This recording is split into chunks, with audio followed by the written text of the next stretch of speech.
Hello, my name is Master Steve, and thank you for joining us. In this video, we'll be showing you pressure points in Chinese martial arts. Today in our culture, we have to contend with several different body types. As you can tell, they have changed over the 1,000 years. Thank God, or whatever you want to say. They have changed, so they're not the same as they were 1,000 years ago. So I'm going to show you 3 techniques that pretty much universally work with the body types that you'll see today in America or whatever country you're watching this video in. One of them is in the bottom of the jawline.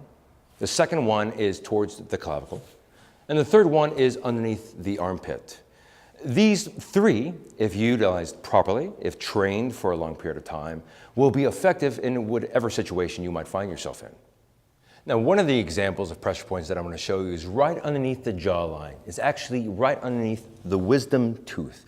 Now, you want to be careful because as this is a pressure point and you might think, well, this might just hurt a little bit. No, this actually hurts a lot.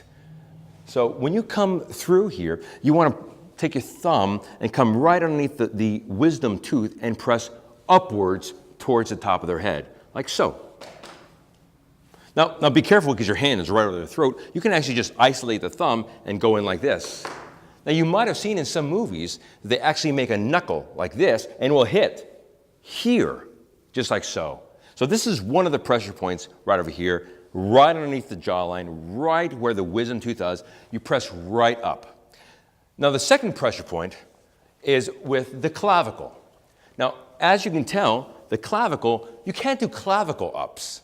So the clavicle is always going to sort of, except for some of those huge guys that go to Venice Beach, you're always going to see a line appear here. A great pressure point in here is actually to dig into the clavicle like so. There's actually a bar right here that locks it in place. You come underneath the clavicle and you press against the bar like so and you squeeze in.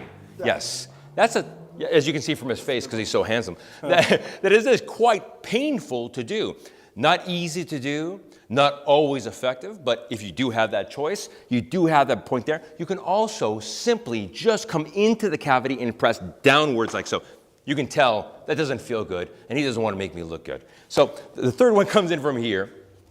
The next pressure point is actually underneath the armpit. Now, I like it better from the other side, but just for the sake of effectiveness, or quickness, we're going to go right underneath the armpit here. Notice how I curve my hand around the pec, like so, and I come straight into the armpit. And it's really not this part right here who's doing the action. It's really this part in here that's doing the action. Have you noticed that it's almost exactly like the pressure point that goes into the wisdom tooth? There's more similarities than differences. And when you see that, that actually explains Kung Fu 101.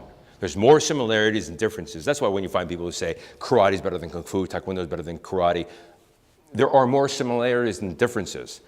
As you see this pressure point here, I'm going to give you an example of that.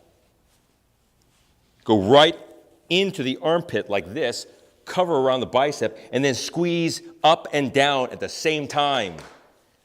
That really is painful. And unless their pec is out here, you're pretty much going to get a good grip. Now, if you can't get a good grip, then you just come around the shoulder like so, and you press up. That's even worse. That's even worse.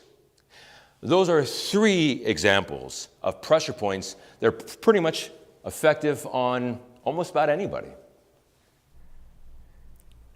Once again, my name is Master Steve, and thank you for joining us for examples and pressure points in Chinese martial arts.